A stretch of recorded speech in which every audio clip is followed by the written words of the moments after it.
Hi, everybody. This is Eva from SocaMom.com. I am so glad that you are still here with us.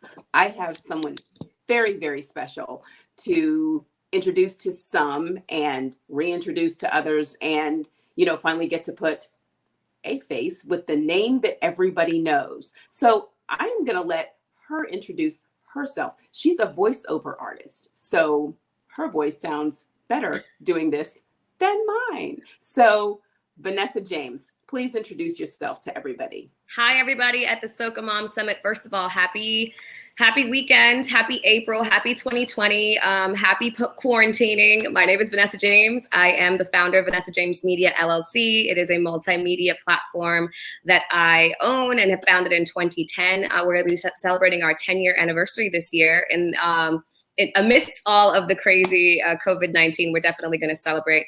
I'm the founder of an LLC here in Miami. I am Trinidadian to the bone, Caribbean girl with a big Caribbean heart, and the diaspora is a huge part of who I am and my platform. So I'm passionate about coming from radio and transforming that into a multimedia business. I am passionate about voiceover and lending my voice to help really lift other women, specifically in the Caribbean diaspora. But as a multimedia entrepreneur, I also host events here in the city and around the Caribbean and also nationally. And I lend my voice to 40 radio stations and 5 brands, as well as write and create content for different brands, as well as different outlets. So I'm super excited to be here today as a part of this fantastic summit. And Eva, thank you so much for having me.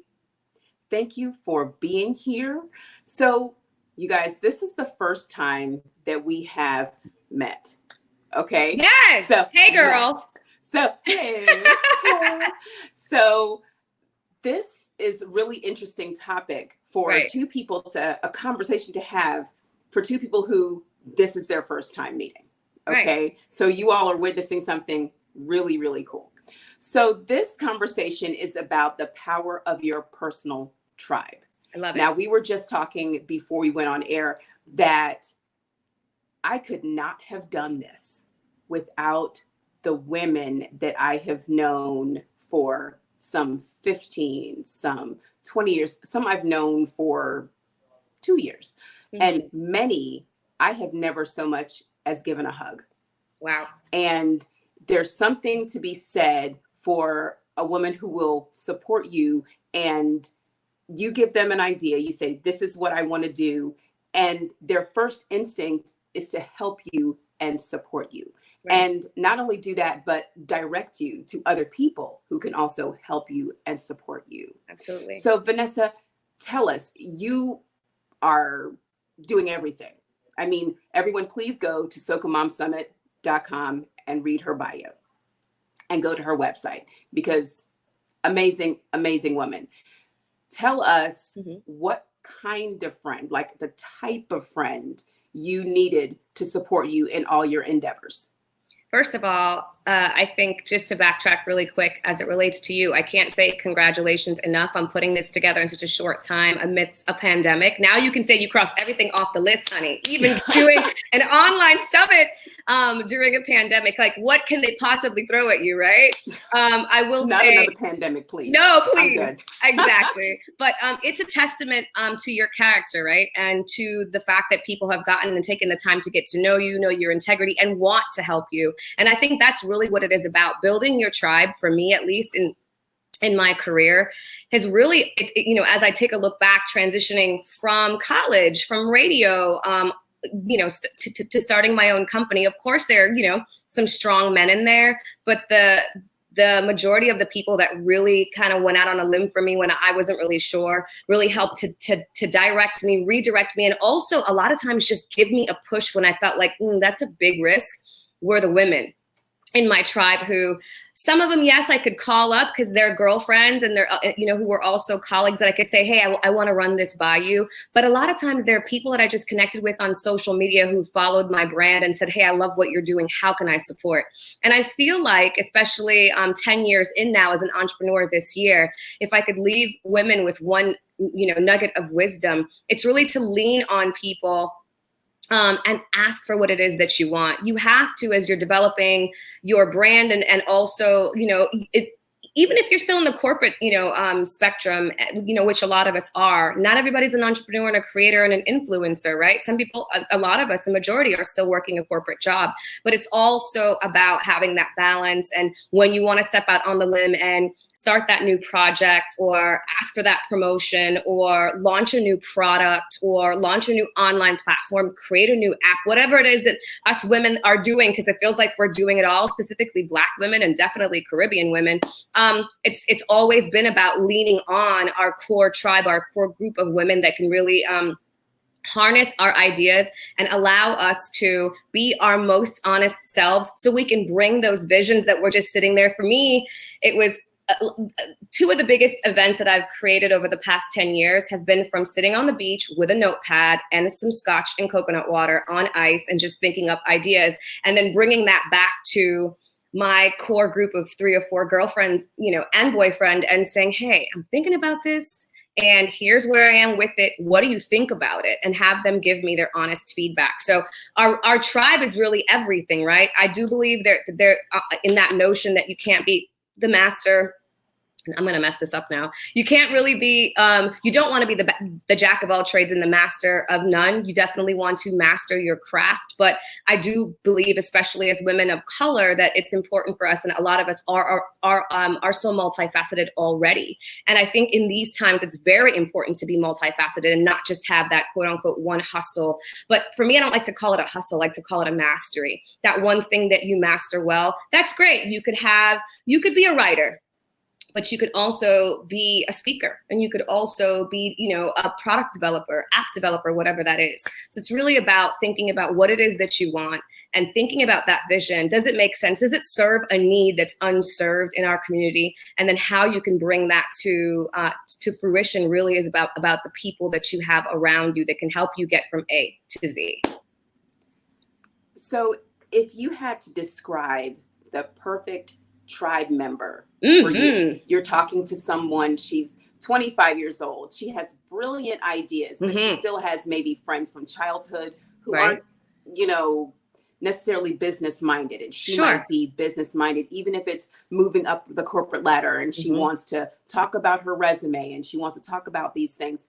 Can you tell us what is almost not necessarily a blueprint, but what you look for in somebody who is a really good tribe member? How would you advise somebody who was trying to build that tribe? Absolutely. I like to look at it as it's hard to find that in one person. So I like to look at, okay, who are my core people that I could confide in? For me, I know that there's a saying, definitely a Trinidadian saying. My mother always says, you could count your friends on one hand, but you can probably also count your tribe on one hand, your core tribe, right? Of people that you can call and say, I want to run this by you. Oh my gosh, I just dreamed this up at 2:00 in the morning. What do you think? I like to break that up into more than one person, right? First and foremost, there's that person that's just going to be the honest Abe, that is just going to give it to you clean and say, hey, you know what, V, this is a great idea. I love this. Here's how I would implement it. Here are some things I've done in the past. So definitely someone with experience. They might not have experience in the same lane, but they have that business experience and acumen, or are a good negotiator in terms of if you're negotiating something with your client or a brand, or negotiating for more business. Also, it's important to have, I feel like, a gentle friend too, who's a great listener that can say, hey, I hear what you're saying, but here's how we can bring it and take it to the next step. And really, I think touch points and passion is very important. I say that to say, sometimes you can have somebody in your life that is really good about giving you a clear, let's say, structure, right? But then I always like to think of things in layers too, in terms of, well, how does this make people feel? Whatever it is I'm bringing to fruition, how's it going to make people feel? So the idea could be great, but is it going to really draw emotion out of people where they're going to, want to tap in and want to buy it? So I like to have a friend who not only is a good listener, but someone that can take a look at the entire pie, let's say, and say, here's a couple things I would sprinkle to really add some value and add some taste to this, right? And then finally, I would also say a straight up business person that says, listen, B, if you're trying to make money or if you're trying to grow this platform or whatever the situation may be, here's how you get there. And here's a couple things in terms of strategy. So structure, strategy, vision, emotion. Those are the things I like to think about when I'm thinking about bringing something to fruition. In the case for me, it would be ideas and events here in South Florida and around the country, or expanding a platform, or throwing a fet, or whatever it may be. But those core friends, I look for those type of qualities in them in terms of going and asking for support. I also like to be really clear. I understand that people's time is precious. A lot of us are moms. A lot of us are running multiple businesses. A lot of us have a corporate job or, have a big family, whatever it may be. So I always like to understand that people's times are limited. Ask them, first of all, hey, I'd love to be able to catch up with you for 15 minutes. I have this idea and I would love your support and your help in helping to bring it to fruition, or just want to run this by you to see if it's an actual tangible idea. But, and I'll say, do you have 15 minutes at 4:00 on Friday to talk? And I come ready. If they have more than 15, great. But in that 15, I want to make sure I'm not wasting anybody's time either. So I jot down exactly what it is my ask is. And I always make sure to say thank you at the end as well, friend or no friend, Absolutely. So that makes me think of when you're a tribe member. Yes. Because you have your tribe, but you're a member of somebody else's tribe too. Absolutely. So what is it that you need to curate in yourself to be a good support to somebody and to be that either the emotional person, bring out what parts of your personality that would help the tribe that you're a member of? What stands out to you? I think that if I even just think of myself and the tribes that I'm in now, people come to me. I'm the person they typically come to say, hey, V, I'm launching this thing. Can you help me either voice it? Can you help me put together a marketing campaign for it? I'm feeling stuck. I'm at stage 1 and I want to level up. Or I'm stuck and I'm, for whatever reason, not breaking through with my audience. Those are the 4 pillars that people are coming to me for. But they also are coming not just for business acumen and entrepreneurial experience, but mainly because I'm a good listener and I'm gonna give them that push. I get asked, I get told all the time, oh my gosh, you have great energy and I love how you bring things into fruition and you can really make ideas pop. That all stems from being a good listener. So I notice that the people that come to me are coming for that advice, and not just being a good listener as a part in terms of as a part of a tribe, but being able to listen and then harness what it is that they're saying and help them mold it and make it, bring it into and make it something beautiful, make it something better. So that's where I'm finding myself kind of in the position in my journey as a tribe member for other people right now. So do you ever get overwhelmed? Because when you have talent. Me? Ooh, what? When you have talent and you're fun and you're interesting and you're smart, you can find yourself pulled into many different tribes and maybe some that you don't necessarily want to be a part of. Girl, yes. How do you differentiate the tribe that you want to be a part of and the one that you're just kind of step back from and say, very easy, Eva. I say no. It took me a long time to learn how to say no and learn that no was not a bad word. No may just be not right now. No may just be I don't necessarily have the time. So what I do is I'm very picky and choosy. I do get asked quite a bit, whether it be via DM, whether it be via email, whether it be people calling or texting that are saying, I want to start a business. Can you help? I'm stuck in this stage of my business or this stage of my platform and I want to grow it. Can you help? Or I want to get into voiceover. Can you help?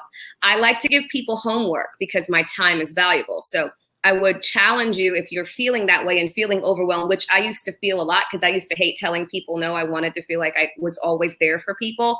But I realized that creating things and tools on my website, vanessajamesmedia.com, whether it be a blog post about how to ask for what you want, about how to break through, how to be a good negotiator, those type of things. I realized that saying no was the biggest blessing for me and for them. So a lot of times when I get asked about, hey, can you help? I give homework and say, okay, I'd be willing to take a look at this. Let me know A, B, C, and D, and I'll ask them those things first. If they can't follow up within 48 hours with a response, with an email saying, a lot of people do, but some don't. I know that they're not serious, and I don't necessarily want to be a part of that. And I'm always still supportive, because I feel like support is free, specifically on social media. You can always give a like and give a comment, give a share. I never have a problem with doing that. But when it's about time that's above and beyond that, I make sure to curate my time very wisely. And that really just means making sure that if someone's coming and asking for it, I have them do a little bit of work. Now, let's say they pass that test and they do the work. I also try to jot it down and really take a look at, okay, what does my day look like? What does my week look like? And where could they fit in that week? Does that make sense for me? No. If it doesn't, okay, next week, when does it make sense? And I hold myself and hold them accountable to that. Hey, I can do it next Wednesday from 2 o'clock to 2:30. That's when I'm available. If they're available, we make it happen. If not, it may just be via email. I've been doing that a lot more lately. Hey V, I have this proposal I want to send to this brand.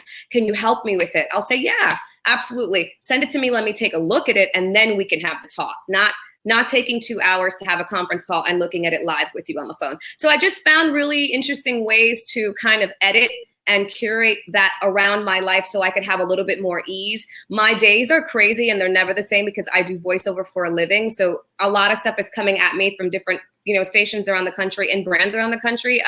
Throughout the day, because it's East Coast as well as West and Central Coast who are sending scripts and things of that nature. So I try to block out my day around that, because that is my quote unquote base of work. And then everything else I squeeze in around that project wise. I hope I answered your question, but really and truly just knowing myself and knowing that I was the person that used to feel overwhelmed. When I started standing up for myself in confidence that I'm doing it from a good place, and started saying no and started saying, well, I'd love to help you, but ... here's how we can do this first to see if you are worthy of that time. That really kind of helped me to balance everything, and really give time and attention and help people elevate who were serious about their craft, and kind of weed out the people that weren't, that were just kind of throwing things to see if it stuck. And naturally, those people will kind of go by the wayside anyway. When they see that you're serious, yes, they naturally will go, all right, she's serious and I don't have any of that stuff she's asking for. So yeah, I'll come back better next time. And that's fine too. It saved everybody so much time if you can be upfront and honest and say, hey, things look really hectic this week or next. Here's when I'm available, So how do you balance the friendship part of it and the business part of it? Because we're talking about the power of your personal tribe. So not just the people you line with, you see them every now and then, they're good people to hang with, but people that actually believe in your ideas, you believe in their ideas. How do you balance the friendship side of it and the business side of it? Because, they say love keeps no record of wrongs. No. But business is a strange thing to get into with people that you love. It is. It absolutely is. And I'm not going to lie to you and say that it's always worked out, right? Some things are definitely trial and error. And the power of your personal tribe is really, if you have people in your life that you consider your core inner tribe and you can't come and be honest with them about how you're feeling about things, even if those things are kind of eggshelly, then you need to reevaluate, are those really your core people, right? Are those my people? How I balance it with friendship and with business for me is, most of the people in my life know I'm about my business. So they know at this point not to come. Anybody can call me who are like my girls and say, hey, V, I have a question. I want to run so-and-so by you, ... I'm thinking about doing this. I'm thinking about launching this section in a mass band and I need help with ... That's fine. But when it comes to, okay, I'm putting this together, here's when I'm launching it, those type of things, I always make time, because I feel like that spark that I feel that they have, I have too. So I kind of gravitate towards wanting to help them. And if someone tells me, like Farah from Carnival Kicks said, V, I'm launching a podcast, it's called In the Mix with Carnival Kicks, can you voice it? That's nothing for me. I know that's going to take me 20 minutes to do and will change the vibe and the feel and elevate what she's doing. So for me, that's a gift to be able to do that for her. You know, if I have a girlfriend who's launching a book and she wants help with the marketing campaign, I'm happy to do it. How I balance that with friendship, I really kind of try to keep them separate. Most of the time when I'm chatting with my girlfriends, when we're in girlfriend mode, and we're talking about Soca and, oh my gosh, we haven't been to a fete, and oh my gosh, you know, girl, once quarantine is over, where are we going and traveling? It's almost like I can put on I can just relax and be VJ. But when it comes time to being Vanessa James, they kind of know. I'm very good about managing expectations and setting expectations about, you know, for myself, even with my friends. And I think that they appreciate that because they know, just like some random person may come and say, hey, I have a question, I have so-and-so. They know that, you know, just like I would come correct, they, you know, come correct in terms of asking for what they want or running things by me and saying, hey, this is what I have going on. Can you help? I always make sure I'm available to the people that I love and care about, and they know that. But their time is just as valuable as mine, so they know. And most of the people in my life are running and hustling and doing multiple things, so they know the value of time already. You know, it's not necessarily someone that's just out of college that's just getting started and just trying to figure things out. Most of the people in my life that I would consider, you know, a part of my personal tribe already know. And if not, I think it's important if you have someone in your life that you feel like, gosh, I want to help them, but they don't quite have it together. I think it's important to, you know, especially if it's a girlfriend, to pull them aside, have a glass of wine and say, what's going on? What are you thinking about? How can I help? So that the next time they come to you, they're coming to you with concrete needs. You know, I feel like a lot of times too, we kind of skirt around because we're worried about not hurting people's feelings. If you're a true friend and you really want to help people, helping people means being honest with them too. It does. It means being honest about saying, I just had to do this with a girlfriend 2 weeks ago and say, okay, so you talked about launching this book for a year. What's up? Like what, you know, where's the hurdle? Where's the struggle? Because we ain't got nothing but time now, honey. We're all in quarantine, right? Finish up the book. Let's go.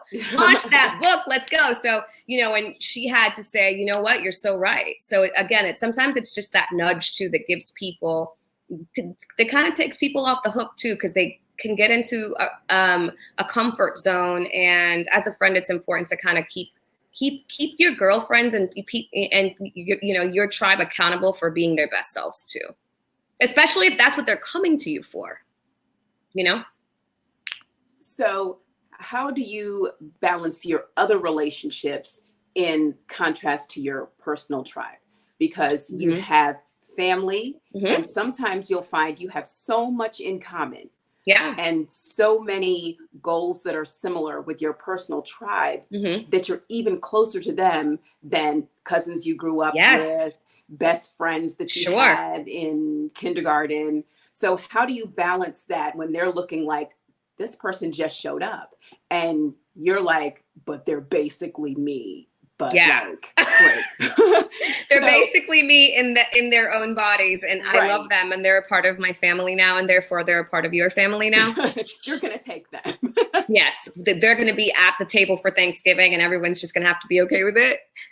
So how do you deal with those feelings? Because people who've been around a long time and they know you. How do you deal with those feelings, you know, your family and your good friends versus your personal business tribe? Your Auntie Gloria, who has no filter, that says, well, who the hell is she? She just reached. Exactly. She just reached. I know you're lying with she all the time. I feel like, look, okay. I've definitely had that situation come up quite a few times, even with girlfriends that feel like, wait a minute, who's this new person that's a part of the equation that I see you hanging with a lot more? It's like, you know, again, I don't know. I feel like everybody has their own, growth spurts, let's just say, as individuals. And for me, I just feel like I've learned to be a lot more delicate and gentle, specifically with my girlfriends and family members and all of that. But if I vibe with you, people know, because I love to celebrate people. I love to celebrate my girlfriends and guy friends and family. So how I keep that balance is by kind of welcoming them in and saying, oh my gosh, you guys are going to be so excited about this brand new person that I met that's amazing. And I'll invite them to brunch. That's what I'll do. Or I'll invite them to my mom's house when she's doing a cook up on a Sunday. And they'll, that person kind of will, make their way, quote unquote, into the tribe, let's say. But that's kind of, I'm very welcoming in that way. Again, my tribe is very small. So I have had that happen where people go, oh my God, well, who is this new so-and-so? That's da-da-da-da. Yeah. But balancing for me has been really easy because I really have been more in touch with myself. And so other people's opinions, specifically family, at times can be like, that can be that little dip of sea salt, like, on a fire where you're like, oh Lord. But I do feel like being honest with yourself about things that you'll tolerate, even from your family, is very important. So the Auntie Glorias of the world, we all have one, or the sister or whoever that's just like, who's that new person? I feel like if they know you, they know it. If you're bringing somebody along, that person must have been vetted and is a cool ass chick or guy too. You know what I'm saying? They trust me that I'm not. And so the balance is kind of easy for me because if I'm welcoming somebody in, they know that that person's family too, if that makes any sense, or that couple or whatever the situation may be. Because I'm behind the scenes, I've already been bigging them up to the family and to the girlfriends and to cheering them on, like, oh my gosh, I can't wait for you guys to meet Eva. She's going to be in town, so and so and so, that type of thing. So that's already been happening. So by the time you get to the curry cook-up, you're not getting this right here. No, definitely not. And then like my family is so cool that anybody that I bring around, they're so excited to get to know them anyway. Like I very, very feel like it's a gift to have like a very vibrant, always lyman, always partying. There's always music going on, music lessons, singing, all that type of stuff. Perfect example. My very good girlfriend who I love and adore, Carla Hill. Carla and Marlon Hill, I've known for about 10 years now. I knew Marlon Hill before her. He is a lawyer here in South Florida and now is running for city commissioner in District 9 in Miami. So everybody loves Carla Hill and I love Carla Hill and I've gradually gotten to know her just through acquaintances and more recently over the last couple of years. And I just kind of clicked with her and she's Trini and I'm Trini. We both love Carnival. We both love Soca. Kes is our boyfriend, both of ours. We share him. So, it was easy to say, hey, mom and I, we're having a holiday lime at my mom's house. They throw these big, like a backyard limes all the time, but specifically for the holidays. And she loves parang music. So it was a perfect time to kind of like invite her over and all that years ago. And honey, she's like family now. So everybody loves her. Oh God, Kala, what Kala, what, that type of thing. So it's easy to kind of bring people in because I've been bigging them up. One thing I do pride myself on is being a cheerleader of people. So when the old people see the new people come along, that they know they're good people. Because they know I don't hang out with just any and everybody, if that makes any sense, Now that makes a lot of sense. It sounds to me like they trust your judgment. Yeah, absolutely. You haven't brought too many scallywags. Around. Exactly. No, definitely not. Definitely not. And that's taken some time, right, Eva? Because could I say that if you asked me that question as a 20-year-old? Probably not.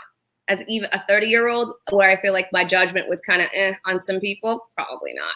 But now as a wholesome 40-year-old woman that feels grown, but my mother will quickly tell me you're not grown. I feel like I've done the work within myself to know what's important to me with, as it relates to friendships. So I've kind of weeded out the people in my life that I don't necessarily think deserve that level of friendship.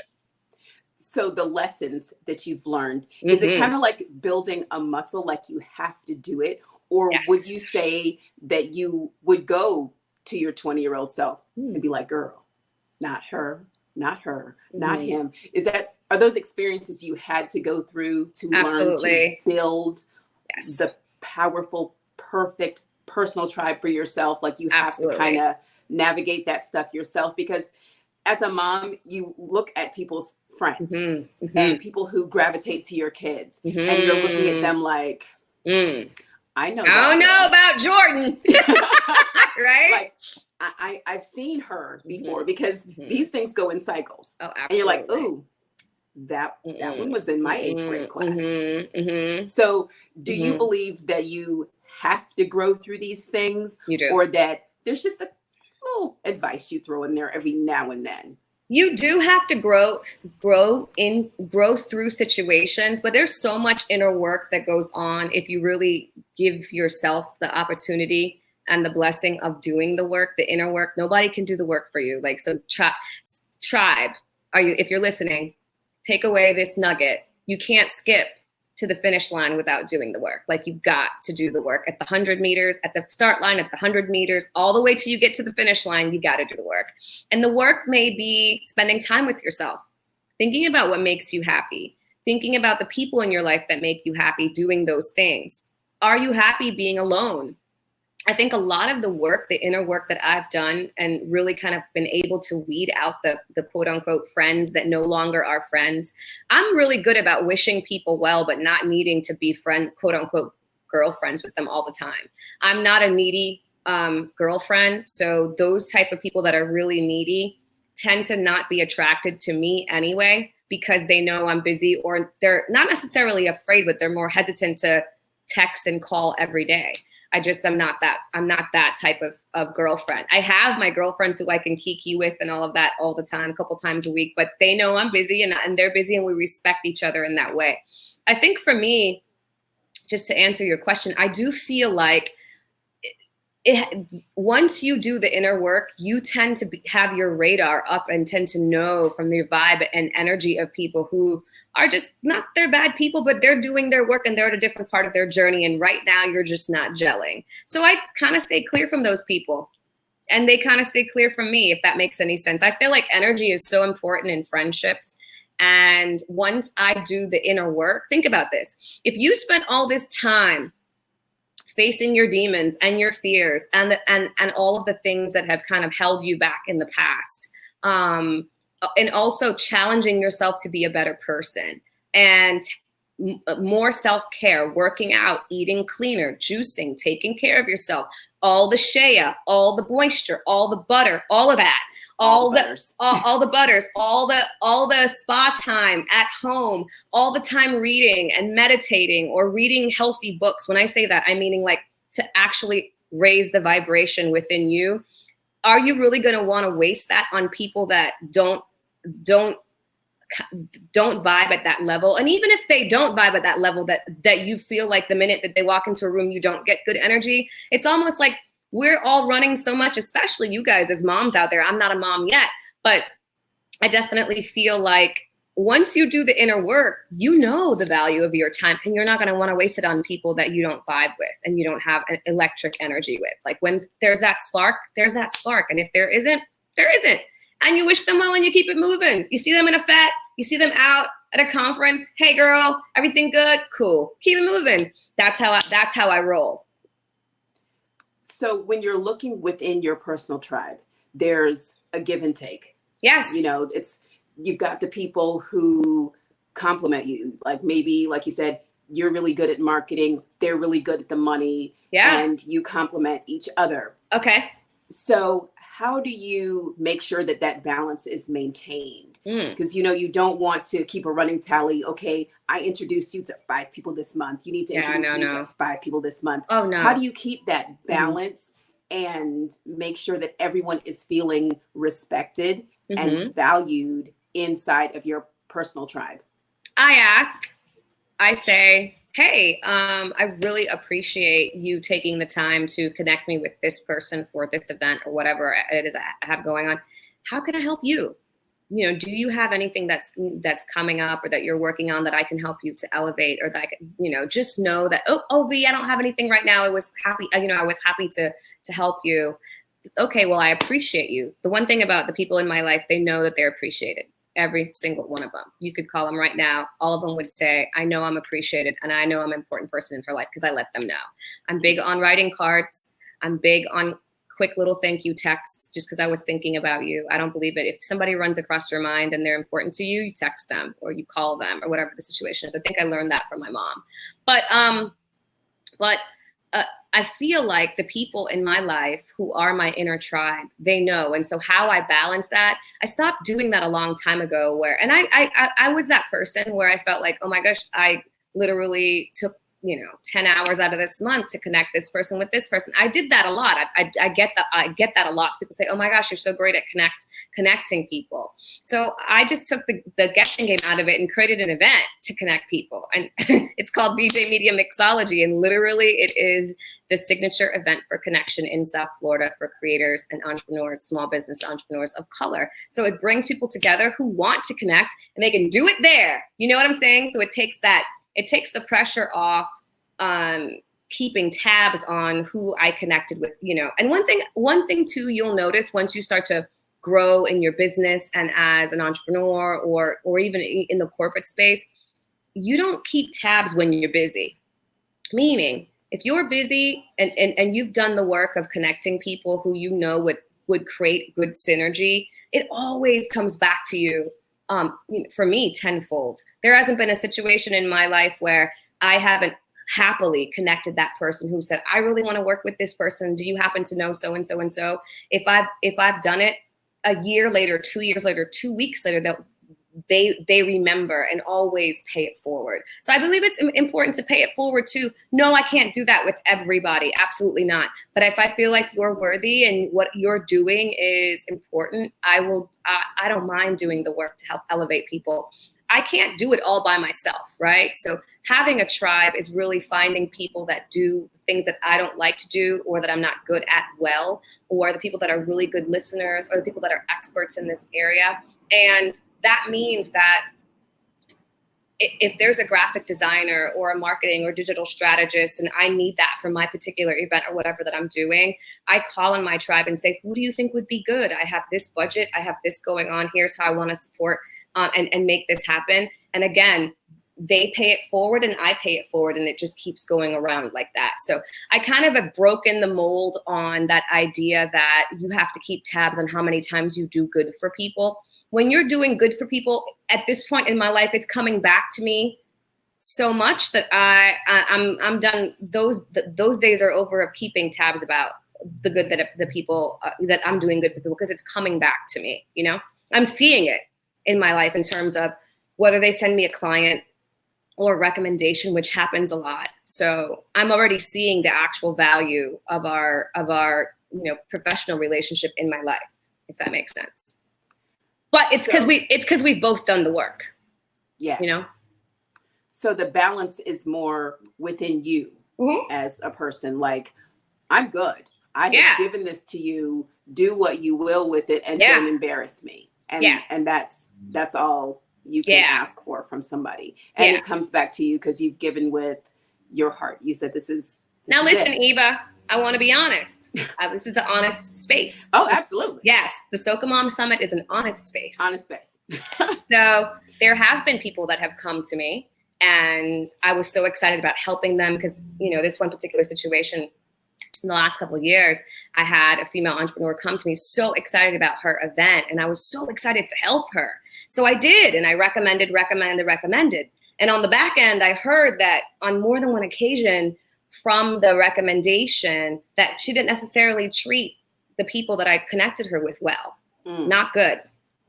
More than one person. So it just made me say to myself, okay, well, in the future, not that you'll ever stop recommending, but that you have to also be clear with people about your recommendations. Let me give you an example. Hey, Vanessa, I really want to be a part of the Soca Summit 2021. Can you connect me with Eva? I have this thing I really want to do, In the future, instead of just doing it, paying it forward means giving you access to that relationship, means being clear about expectations. So in the future, I think instead of just recommending, because I'm so excited to help the person, I might say, hey, absolutely, I'd love to, but I want to let you know that 1, she's busy. 2, I set up expectations before they go into that meeting on how I would like that person to be treated. Sometimes you have to do that with people to say, look, don't play around with my contacts and clients either. Like, make sure that the person feels good when you left about whatever the transaction was. And there's ways that you can say that. Sometimes you don't have to say that, but sometimes you do. it was a situation where I recommended one of my very good friends who's a pastry chef. And the pastry chef came back to me and just said, hey, V, like, who is this person that you sent my way? She's rude. And I thought, oh my gosh, yeah. And then backed it up with text. And I was like, she has receipts. See, you know, that's my point. Please that's don't hard. Embarrass me. Don't embarrass me. So I think moving forward, I would say, listen, I would have a please don't embarrass me conversation as well moving forward, specifically when you know that you're recommending and sending them to somebody that's a hard worker and that does not have time for the nonsense. Like, I just, you know, so I would put a disclaimer out there and say, hey, look, you know, I'm going to introduce you to Eva, but please have your ducks in a row. And please know that A, B, C, and D needs to happen as it relates to dealing with Eva. I would do that moving forward. I think that's a lesson I taught myself. So that's also part of, you have to have these things happen to you. Yeah, you just have because to. As you're moving up, you have more to lose. So you need to build those muscles. Yeah. And the discernment of absolutely. Discernment is like the biggest like secret weapon that we all have that we don't necessarily know that we possess until we've gone through a situation and we go, oh, discernment, there you are, you know? So, it's a beautiful thing once you see it, because you don't necessarily have to always tell people. Sometimes you could show them, you know what I'm saying? But I just believe too, like everybody, I know some people don't mean well, but for the most part, if you are going through the motions and putting something together, you're doing it because there's passion behind it. And I respect that. And so that's why I would say sometimes I tend to overlook. I don't overlook anymore. I respect the passion and the hustle and the gumption that you have to put this thing or launch this product or launch this platform or whatever it is that you are doing. But I also, if you're coming and asking me for help, I also am very clear now, a lot more clear about saying, hey, listen, I'm happy to help. Just know with this guidance, I would like you to do this, ...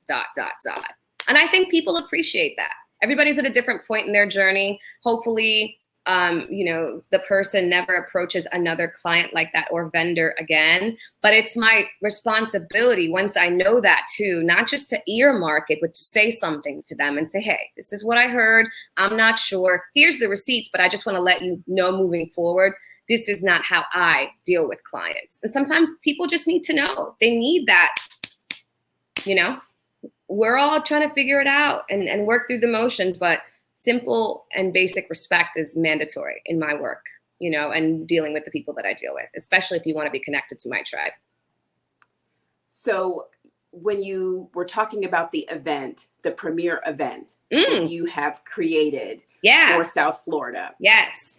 What was the impetus behind it? Because like you said, you have some passion for something and you have a passion for people and connecting different people. But what else? What else was the thing that pushed you to say, rather than just say, oh, I'm just going to bring everybody over to my house, you know, no, and never. we're just all gonna hang out. We're just going to cook out, you know. No. Some people have cookouts every summer and connect their friends, but that other people create the premier event. So tell me what the difference is in your mind between those two things. Well, I don't want any and everybody in my house. That's the first thing. Second of all, some of them are strangers and I don't know them, but we might just know each other on social media. So it's an opportunity for us to take time to learn and grow together. Really, for me, as it relates to VJ Media Mixology, the core of wanting to put that together was just knowing, one, I know a lot of people because I took the time to get to know people while on radio. See, when you're on the radio and when you're in the music space and when you're in the radio community here, anywhere, in any market, everybody feels like they know you because they're talking with you and interacting with you for 5 hours a day, right? Every day for 5 years. So once that finishes and that part of your career, and I'm saying, you know, as it relates to me, ends and you start your own thing, those people tend to come with you, not all, but some. And so I just really believe community is very important, especially when you're trying to build something. What I found was, which happens a lot, and I'm not sure if it happens in your business, but just like here on social, right? If you didn't have the SocaMom Summit, you would know all these amazing people, but realize that they're not talking to each other. So as a radio personality, and a voiceover artist and a content creator and a television host, an event host, event producer, ... Now working with a lot of brands in the social space as an influencer.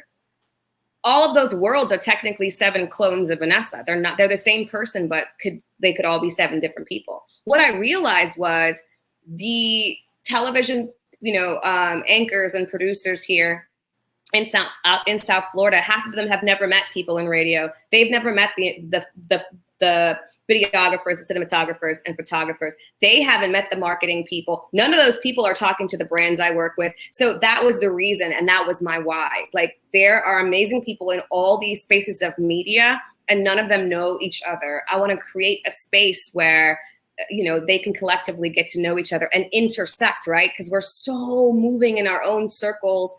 And look, it's 2020, for goodness sakes. What?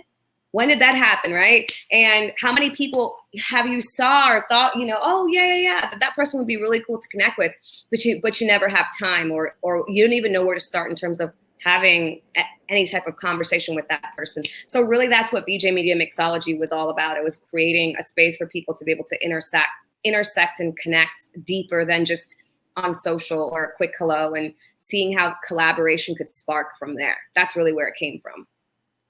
So one of the things I noticed is that you talk about a lot of the work that you had to do on yourself before you could be this, like, everything, right? To make everything kind of connect. If you could recommend one book, only one, it's all you got. Only one? You only have one to recommend. What book would you recommend? If I only had one book to recommend with regards to what? ... With regards to your personal growth and dealing with what's going on with you, like dealing with all your issues or non-issues. Yeah. I think for me, the book that I've read it like 6 times and I keep drawing back to it. For me, there's only one. Wow. Okay. Melanie Beadle's, I don't want to mess it up. I'm staring at it and I don't have my glasses on. Hold on one second. I want to pull it up for you. The Journey. Let's see. Melanie Beadle. Okay. Journey to the Heart. Okay. That's the book for me. It's a personal book. It's a daily scripture, of mindfulness, and it's just different parts. I just can relate to so many parts of it as it relates to my life personally and professionally. If I could recommend one book, it would be that. I'm going to try to squeeze in 3 more, if you let me. I love the so 4. Your runner-ups. My runner-ups would be The 4 Agreements. I love that book because it really allows you to detach from reacting to everything, overreacting to things, learning that people are on their journey at different times than yours, learning discernment, all of that, right? So, and then also everything right now professionally as it relates to my girl, Brene Brown, I cannot get enough of her because she talks about vulnerability and shame. And I feel like every single person on the planet at one point in their life has experienced that, is experiencing that, and will experience that. And how she relates that to and brings that full circle to her family, and her business.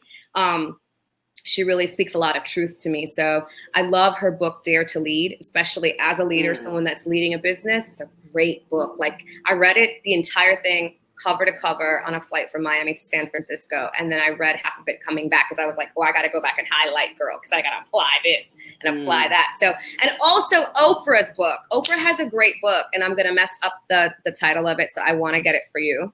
See, I didn't know we were going to be talking about books, honey, because I got books.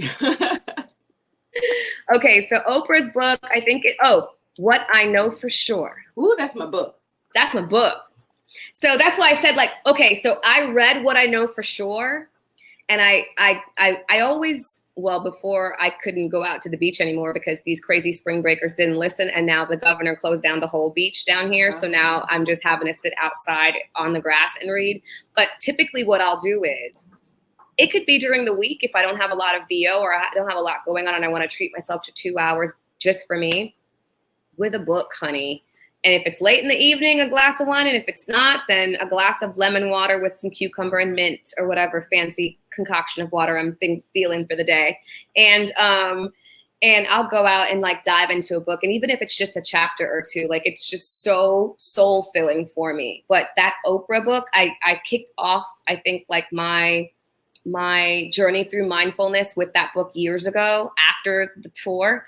And I've just gradually gone into the 4 Agreements and then Melanie Beadle's book, Journey to the Heart. So good. Because even though they're books on personal self and inner work, that is the core of everything. And you can build from every direction. You can build the tree from those roots. So that's really, I think the inner work is what I've really been championing and trying to work on, because I feel like anytime we can be really honest and vulnerable about what it is that we've gone through and how we've grown from it and what we're applying, all the lessons that we're applying to the next chapter of our life, we can lead with all of that power and knowledge and love and build anything from there, especially as Caribbean women. Hello.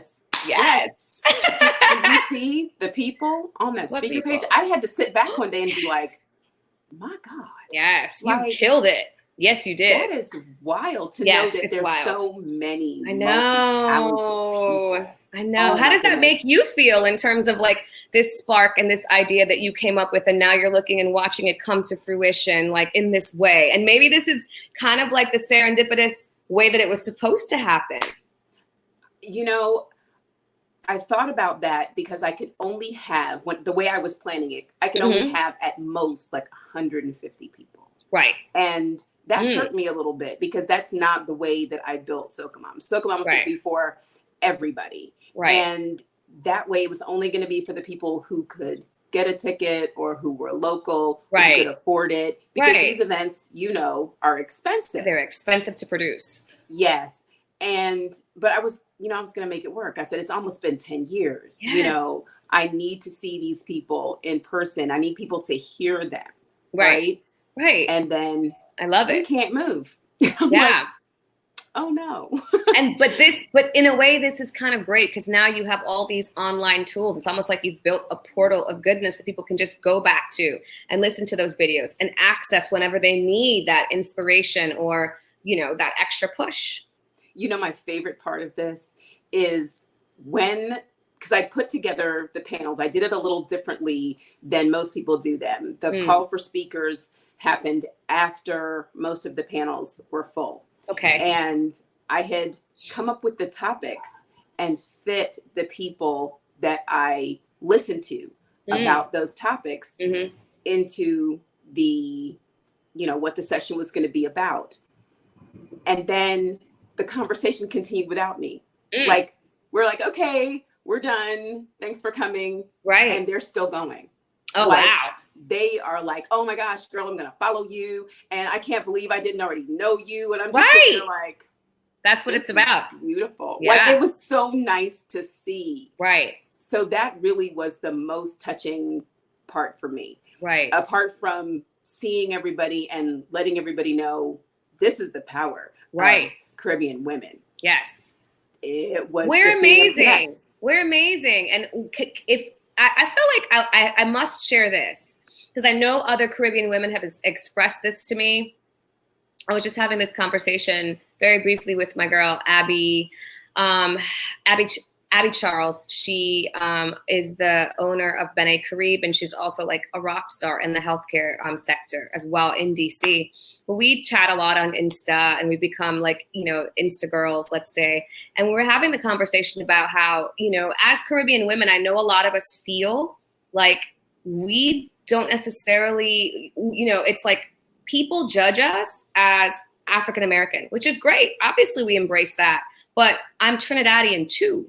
And that is such a big part of who I am. And can someone from St. Louis relate to my Caribbean roots? I don't know. So don't group us all in the same way that Latinos don't want to be all grouped in as Latino, because Cubans have a totally different experience than Dominicans or than Mexicans or that Peruvians do. All of them add to that and make that special sauce, right? That creates that quote unquote diaspora. And I feel like for a lot of us, being Caribbean, was an afterthought, right? Not for me, but how people saw me. They're like, oh, girl, but you're black, right? Or maybe, I don't know, what are you? Are you Latino? Are you black? What are you? Because your hair's curly and you're like, what are you? And I'm like, I'm Trinidad. I don't know, because my mom is Indian and my daddy's Venezuelan and African. So you figure it out. I'm from Trinidad. Okay. So I feel like a lot of people have experienced that where there's no box for us, right? We kind of have to make our own. And in a way, it's kind of been a beautiful thing once we get over the insult of there being no quote unquote box for us. Yes. Okay. African-American, Asian. Okay, no. Okay, no. So what am I? So I other. Okay, cool. And before you'd be like, damn, I got to check other. And now I'm like, other. Trinidad and Tobago. You know what I'm saying? So proudly. So in terms of mentally, what that means for me is I stopped being offended by there being no box for us and seeing it as a blessing. So, and just creating our own box, our own lane, our own. And so finally people, they're starting to come around. And I say this because I've worked with a lot of brands who don't know quite how to place me. So I speak Spanish. They don't know how to place me. So they are like, okay, well, we don't know because we only have 2 boxes, Vanessa. You know what I'm saying? We don't know. What are you? Right? And so they don't know where to place you. They have budgets, they have marketing stuff. They don't know where. And so I said, stop trying to place me and understand that I connect with people. Here's who I connect with. And if you want to connect with those people to drive your car or to listen to your radio station or whatever it is, this is what you're getting when you deal with me. So that's how I started really communicating with them and creating a platform and just saying, this is who I am authentically, and come in if you can identify. And even if you can't, come on in. And if not, it's cool. You'll be back. That's kind of how I, operate as it relates to that. I stopped being so offended about there being no box for us and created our own box. If that makes any sense. It does. It does. Because I had 0 boxes because I grew up in like Aiken, South Carolina. Oh, so Lord. It's black and it's white. It's black and you're black, right? Yeah. But what was upsetting most for me was that they said I didn't count. Exactly. I looked, what do you mean I don't count? What do you mean? You don't count. Mm-hmm. I said, well, what do you mean? Sure, very much as an afterthought. And I also feel like too, I got that, if I'm being very honest and holding our own people accountable, I got that from a lot of African Americans as well. Well, girl, you from the suburbs, because what are you, B? Like, I don't get it. You know what I'm saying? I got that a lot from my own friends and my own colleagues who, well, you black, because that's how they see us. And I'm like, I am, but I'm proudly black, but I'm more than just that, So I think when you grow up in the Caribbean, and even if you don't, but you just are from the, you are from the Caribbean because your parents and even if you weren't born there, like you said, you're from South Carolina. If it's a part of your upbringing, there's so much. It's almost like we are that special sauce, and like people are finally starting to catch up, and that's great. But we've been knowing, It's when people go back and they say, wait, he was from where? Yeah. And it's like, Winston yes, Duke. Oh, wait, exactly. Sidney Poitier, all of these amazing people. So, but I think it's because we have to do a better job of celebrating our cultures and our islands. Yeah, of course we got dropped off in different places and collectively we are one, but each one of those places and those people are special. That's why the food is different. That's why the seasoning's different. That's why you can't tell a Jamaican that so-and-so is making better jerk than them. They make the best jerk, right? They mastered that. They took the time to put those blends and all that ingredients and all that stuff. Marshall Montano said it best. I actually hosted a panel with him 3 years ago for Miami Carnival here before the carnival. And he said, think about this. So in Trinidad, we call pilau, which is our rice and peas, right? And everybody uses the same ingredients across the diaspora to make their rice and peas, right? Black people make black-eyed peas on a Sunday with rice and and greens and all that. Cool.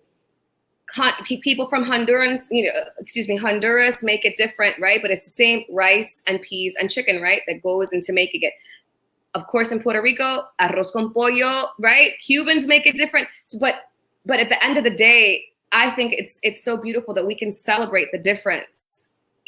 All of us make it different. We can celebrate the differences instead of saying to that person that's just from Montana, like, well, I'll have some rice and peas. You know, they don't know. They think everybody's rice and peas taste the same. And you're like, no, honey, well, which one? Because everybody's the same. You want rice and peas and brown stew from Kingston? Or you want a pilau? Or you want arroz con pollo? Which you want? Because all of us got sauce. It just depends on what sauce you're feeling for the day. So it's a matter of celebrating that and not just saying, oh, well, it's rice and peas. It's not. It's specific, and it should be celebrated specifically. And respecting everybody's culture. Yes, absolutely. We do have a lot of similarities. Right. But man, the day I found out that all callaloo was not callaloo. No. I was unprepared. I just had a friendly confrontation, let's call it, with my Bajan friend who wanted to lecture me on how Bajans know how to make roti and how Chefette makes the best roti in the Caribbean. And I said, please stop. I said, please, just stop. Just cut it out. You know what I'm saying? Like, come on. What are you talking about? They're like, have you ever had Chefette's roti? And I'm like, yeah. And that's not roti. What is that? So again, like we're having a funny like banter between us. And he was like, come no, what are you talking about? Bajans know how to make the best. So like, I love our natural competitiveness, yes. But y'all know who make the best roti. Cut it out. Come on, man. Come on, son. If Trinis have mastered anything, we mastered that. Okay. Oh, yes. Can we have that? Yeah. Can we have that? We don't have to ask. That don't ask a Bajan who swear their drive-through chefette is out here making good roti. I'm like, please stop. So yeah. Well, I am so glad that you took the time to join me to do this. Absolutely. Because I know I messed up here. I promised you 25 minutes, but I had a feeling. Has it been longer? I don't know what happened, but thank you. You're welcome. So much. I know that there are going to be people from our panels, people watching the panels that can benefit from what you shared with us today. Sure. So I appreciate you. I appreciate you right back. And I'm so excited to connect with everyone that's here, that's watching. You can connect with me at Vanessa James Media across platforms. That's Twitter, that's Facebook, that's Insta. I haven't joined the world of TikTok yet. How you feel about TikTok, Eva? My kids love it. And they ask me to do things, but they don't post them. So they're like, hey, I can make this thing disappear if you just walk this way. And I'm like, okay. But don't post that. That's going nowhere. Well, thank you so much. And as I said, we are in the process. When I say me, it's me and my little incubator team of 3 of us of building 3 new platforms, 1 new platform and resculpting 2 events, one of which is my annual VJ Media Mixology. It's 10 years as an entrepreneur this year. I'm going to be doing some fun stuff. It was supposed to be this May. We pushed it back. Actually, it's still kind of tentative, but I have the blueprint done. So it's just a matter of seeing how all this pandemic stuff goes and seeing when people are going to be ready to get out and start, collaborating and in groups again. So I'm going to see how that goes. It's slated for the fall. And I'm moving Food, Wine, and Fete to the spring, which is the first time we did our event last year. We did a fete, girl, a whole fete. I saw it. It was beautiful. But yes. Of course, because I'm late, I saw it after the fact. That's okay. Yes. So I could drive down there. Yeah, you are always an invited guest. But our Marcos and I, my partner, curated our very first food and wine experience with a Soca twist, because there is. Hello, Caribbean people we don't just like rum and scotch. Right. We like wine, and also we like to wine. So we wanted to, bring those collectives together and also introduce that to Miami too, which I felt like the niche and the sauce that was missing. So I'm excited about how well it was received. And people are like, when are you doing the next one? Next month? I said, no, ma'am. Do you know what went into that? Exactly. So looking to scale it up though and take it to different places and all of that. So it definitely will be back. We're just kind of, again, tentatively waiting and seeing when is a good time to bring it to fruition. So all things VJ Media, you can find all that, all those things at vanessajamesmedia.com. But I'm really excited about growing my community and sharing in the love and all of the stuff that makes all of this VJ Media stuff pop. So I thank you for the time and the opportunity, of course. Thank you so much. And make sure you're following her on social media, because you'll know everything going on everywhere at that point. And by the way, so Essence Magazine, I collaborated last year with them for a piece. It was my first editorial in Essence, not just on their digital platform, but actually in their summer issue. So celebrating the 1-year anniversary of that next month as well. But it was called Behind the Fet, and it was so well received. It was a 3-page article and spread celebrating carnival culture, and just not, it took me 3 weeks to write it and rewrite it and rewrite it and rewrite it. Because that's a huge responsibility. It is. I had to get it right. And I'm so glad that I was able to deliver something that was just so well received. So Behind the Fet, I only say that to say I am continuing in that space in terms of highlighting the carnival culture on a brand new platform that I'm relaunching. I don't know about you, but quarantine and this pandemic has really allowed me to take things off of the sidelines that were just kind of waiting, because I kept saying, I don't have any time. Yes. And so carnivaltotheworld.com is one of those projects that it was a docu-series that I was developing and shot across the Caribbean, and it kind of just sat there because it takes money to continue to do it. And so now we are from the grassroots developing and redeveloping the online platform for that, which is launching very soon. And I am actually hiring a writer and an editor for a platform. So that's happening this fall as well. So I'm really excited about you guys being a part of that. So thank you. See, we need to talk again, because one of the things, hiring somebody to do what you know you can do, but don't have time. To free yourself up, to be creative, and to have that C-suite mentality. Like, I can delegate. I know when you're doing it right and when you're not. That's all I need. Yeah. Ooh, we got to have another conversation. Yes. Manage expectations and clear deliverables. Yes. That's what I would say. Oh, goodness. I hope everyone has been changed. Please go get those books. We are going to have those added to her page on SocaMomSummit.com. Okay. Every speaker has a page, and we're going to add your books there so that people have no excuses. You have zero excuses. All right. Okay. Thank you so much. Thank you. And bye, everybody. Bye. Thank you, guys. See you guys soon. Everybody stay safe and wash your hands. Yes. Wash your hands. Don't be nasty.